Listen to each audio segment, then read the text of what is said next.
Now to part two of our conversation with the inaugural Peter Steele Poet in Residence at the University of Melbourne, Maxine Beneba Clarke. You have had some interesting roles. First, as the Poet Laureate of the Saturday paper, and then, of course, now the inaugural Poet in Residence at the University of Melbourne. Are there signs that, poetry is being taken more seriously in Australia? I think they are. I hope they are. I think, there was an announcement earlier this year that the new Australian government is going to have a poet laureate, which I think was received very well in the, in the writing community, in terms of actually elevating the status of poetry, in terms of national importance.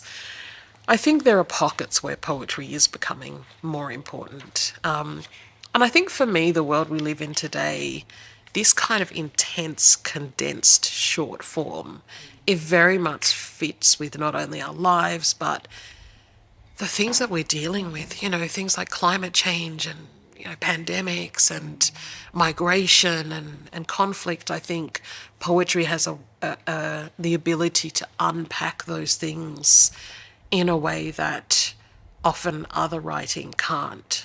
And I think that's partly what I saw with my role at writing with the Saturday paper. I was writing a poem a week on issues of national or global significance. And readers would often write into the paper, in response to these poems, because often they were able to say things that either you can't say in a news article because you're limited to facts, and there's this at least claim of objectivity, but I could kind of say as a poet, this has happened and it's tragic and it's awful and it shouldn't have happened. Whereas in the news, you're just presenting something that has occurred. And so, the ability, I think, of poetry to occupy any space that other literature occupies, I think, is becoming more evident. I'm surprised to learn that the government has announced the intention to have a national poet laureate. Until the announcement, I think Australia is the exception, because the other Anglophile countries, such as Britain, the USA, Canada and New Zealand, all have a poet laureate.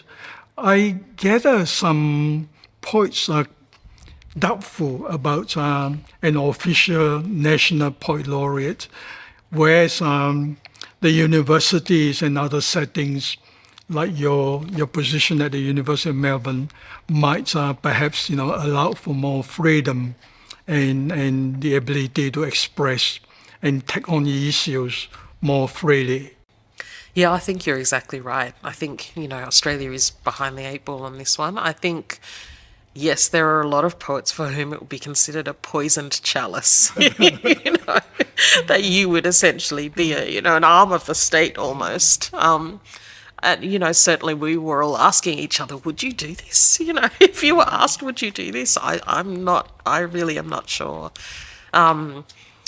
And even with positions like this in the university, there is a lot of freedom. There are no real restraints around what I publish during my time as poet in residence. So for me, it sits a little bit differently in terms of poetic positions. But I'm excited to see who is the first nominated and what happens with that. Yeah.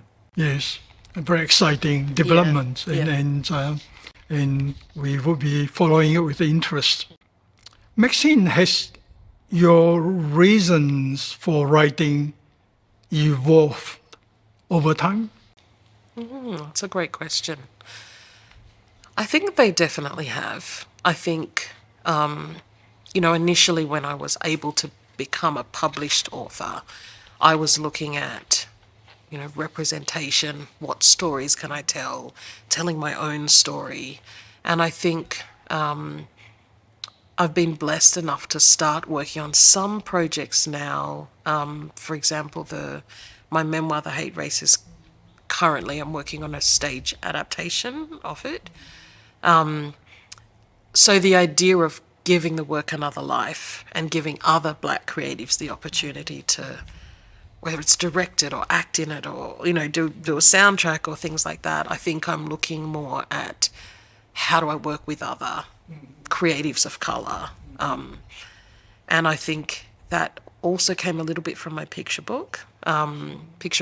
Where the first picture book, The Patchwork Bike, was illustrated by Van Tan Rudd, who is a Vietnamese-Australian street artist. And that collaboration, I saw kind of when you put two heads together, they're kind of similar political persuasion. What can often happen is you come up with a project that's much broader in scope. So I think the way I create has definitely expanded. And that is partly because I've been lucky enough to branch out into lots of different genres and things, yeah. Your most recent collection of our poetry, How Decent Folk Behave, has been described as a very deeply political book. It covers topics such as climate change, domestic violence, racism, and the Black Lives Matter movement. How did that book come about? So, yeah, How Decent Folk Behave came about probably about 60% of the poems in there are poems that I wrote as Poet Laureate for the Saturday paper. And I did that job for a year, a calendar year. And at the end of it, people kept asking, where can I get these poems? Are you going to put them out as a collection? And so I kind of went through them, and not all of them, some of them just I felt existed in the moment. They were poems about political things that were really specific to Australia that perhaps standing alone, you wouldn't know what that poem was about. It's just because it was published that week in the newspaper that you would get the context.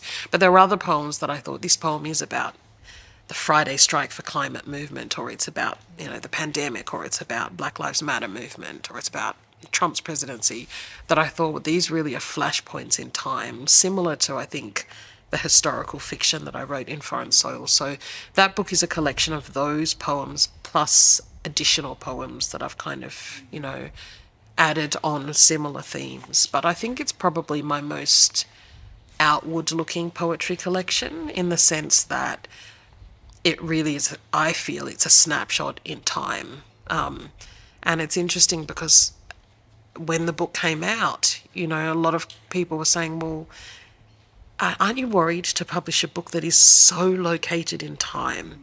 It's so specific to, the earthquake that happened last week, or, the bloated fish on the Murray-Darling River because, there's been this toxicity there. And I kind of thought, well, that's what this book is. That's its value, is saying this is who we were at this point in time. This is what was happening. This is what we're trying to grapple with, which is no different to a history book, really. I think it reflects your remarkable ability to step out of the 24-hour news cycle and be able to, pick topics that are deeply, relevant to contemporary society. How do you think poetry is able to, observe changes and comment on changes in ways that the media and news cannot? I think, for me, poetry, even when I'm writing on an issue that is relevant to a lot of people, in the sense that, a lot of people have witnessed something happen or been part of something happen, whether it's a flood or an earthquake, it often dispenses with the idea of objectivity. So you're not saying as a poet, or I don't often say as a poet, I'm a blank slate, a blank canvas, I have no politics, I have no agenda. I'm often quite honest in my poetry with the position that I'm taking. And so they almost occupy an opinion space. But I also think that, as opposed to opinion, when people come to a poem, they come ready to sit in that poetic space, to digest it. You don't come to a poem thinking, I'm going to be resistant to this. I don't agree with, anti-racist rhetoric and so I think just taking it outside of that news cycle and saying, here is an issue we're all thinking about, but here's a different way of thinking about it. the form, I think, makes people approach it differently. You inherit a complex history of migration that spans across 4 continents and several hundred years. You have also written about how you tapped into the Black transatlantic tradition of using art to express the unthinkable. Could you talk a bit about this and how you have been inspired by your ancestors and use language and song in your creative work? Yeah, so my family, in terms of my heritage, my ancestors are part of the transatlantic slave trade. So the British taking African people from the coast of West Africa to the Caribbean islands and to South America. And obviously in some cases to mainland America, but, the transatlantic trade really through that middle passage of the West Indies. And so, what that involves really is a loss of language, a loss of culture. You have an entire population that is displaced, installed on these islands that they're not native to, not taught how to speak English, but forbidden to speak their originating languages. You have people from different areas of Africa West Africa thrown in together, so they don't necessarily they're not necessarily able to communicate with each other. And I think what came out of that in terms of the West Indies are different patois, different almost languages or variations of English that came out of that particular situation. And so I think an awareness of that lineage and, when I listen to dub poetry or reggae poetry, it is just so specific to that region and such a particular way of storytelling and engaging that I think that's something that I consider myself and my love for spoken word and the way that words sound to be part of that lineage when you're not allowed to learn to read or write the way that you pass down stories and your truth is through the spoken word. So I consider that to be probably part of why, my parents loved music and I gravitated towards spoken word. And in the sense as well, those stories being part of the African diaspora, the broader African diaspora. So in Foreign Soil, there are stories that are set in the African continent. There are stories that are set in Jamaica. There are stories that are set in London, kind of claiming that lineage and saying, even though I'm an African diaspora person in Australia, this story has moved through all of these continents. Yeah. I think that is a very, very significant observation that your interest in your work has allowed Australia to link with the wider African diaspora writing. Within diaspora literature, the the Caribbean branch of our diaspora writing has been very vibrant, development, and until now, Australia really hasn't been part of that, wider literary development. And I look forward to, seeing Australia being featured more prominently in this wider global and regional diaspora writing. Yeah, I think it's a really exciting time. I had the privilege a couple of years ago of editing an anthology called Growing Up African in Australia. And our conception for that was the broader African diaspora. So writers both directly from the African continent and also writers like me who've come through the Americas, his family lineage has been disrupted by the transatlantic slave trade. And I think what thrilled me about putting that collection together, and I co-edited with 2 Somali Australian writers, Muggan and Ahmed Yusuf. So we kind of had this collective knowledge of both, continental African writing and broader diaspora writing, was the call out for submissions and how many people sent work in. And when we envisaged it, we kind of thought, are there enough stories? Are there enough people who consider themselves writers? we don't see necessarily a large number of African diaspora writers often, in the dialogue in Australia. And I think that moment of kind of opening the inbox and saying, oh my gosh, we've got, over 100 submissions for this thing of which we can only publish, a third of them or so, was a real moment to kind of think, okay, it's happening now here. Yeah. You have strong family links to Britain, which recently, of course, celebrated the coronation of King Charles III. In the celebration of his coronation, Britain's diverse and inclusive society was presented as an important theme of the occasion. In your view, comparing Britain with Australia, how do you think that the two countries have achieved in diversity and inclusion, and what might be some remaining challenges? I think the fundamental difference for me is, we think of Australia, of course, as a almost people, the broader, I think, population think of it almost as an outpost of England. That's how it was established, and the White Australia policy obviously solidified that. But, the acknowledgement that this is a black country, it's Aboriginal land.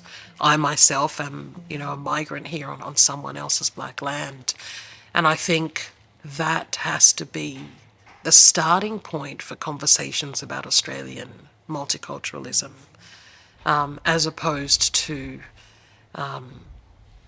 a recent migrant dialogue. That is also part of the dialogue, but I think fundamentally we need to reconcile ourselves with what happened on this land before we can reach the point of actually, achieving that kind of, true diversity. And I think, the coronation being posited as a celebration of multicultural Britain, I think there are so many things that obviously are out of step with history, not least of which the coronation with a crown that has jewels stolen from other continents. But I think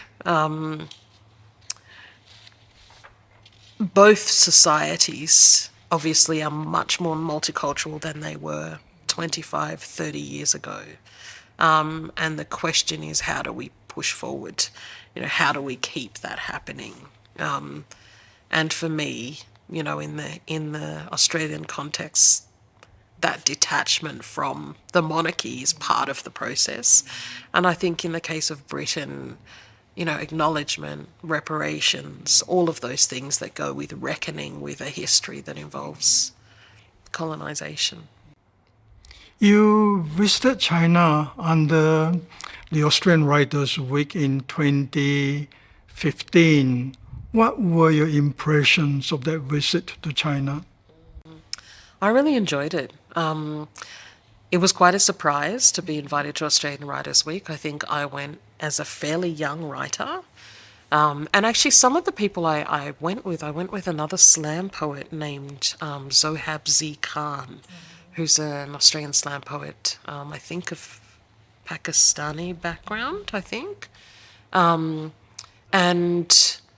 so we did quite a few events together. And so I think the ability to, I think one of the concerns I have about Australian writing is that the perception of Australian writing overseas is, it's a coming of age story set on the Australian coast, or it's set on a farm and there's lots of sheep, and I think the ability to kind of say, this is part of Australian literature, Australian literature is changing, was a really important experience for me to kind of have that conversation with, we're having that conversation here internally amongst writers and at writers' festivals and kind of, almost this angst over what is Australian literature, what are we talking about?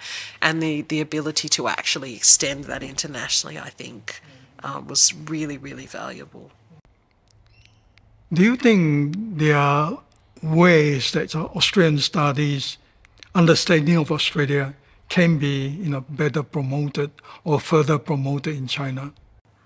Yes, I think through projects like these. And I also think the reverse, the exchange between, Chinese authors and Australian authors and creating that dialogue. I think one of the most valuable parts of the participating in Australian Writers Week, although the events were great, was there was a dinner that was held, and I think there was maybe 5 or 6 Australian writers and 5 or 6 Chinese writers, and they had 2 translators. And it was just a dinner to talk about, what we're writing and what our work's about and, what are the issues that are going in Australian literature. And I think for me, the opportunity to find out more about other spaces and other countries and what's happening there, it's really valuable. The point about the need for a two-way exchange has been made repeatedly, and one barrier has been, in the case of introducing Chinese literature to Australia, the difficulty of reading Chinese. Not many Chinese books are being published in other languages, including English, whereas the dominance of the English language and the desire of a young Chinese in particular to live outside of China has made it possible for many more Chinese to be able to have access to materials are written in Chinese, in English. Yeah, I think that's definitely, translation is an issue, programs that actually translate. But even beyond translation, just the teaching of, Mandarin and of other languages at high school level. And I'm not sure, I know what languages my kids have studied at high school and primary school. But also, I think kind of, I myself I speak one language, and that's partly because of, I talked about my family's history. But the importance of engaging with languages obviously intersects with the importance of a broader understanding of literature. But myself, I'm always excited by discovering writers from other places or particular things that are happening. I'd love to know what's happening in the spoken word world. Is there a slam poetry world in China? How is it evolving? Yeah. Well, thank you, Maxine, for making time in your very busy family and work commitments to have this conversation with us. Thank you again. Thank you so much for inviting me. It's been a wonderful chat.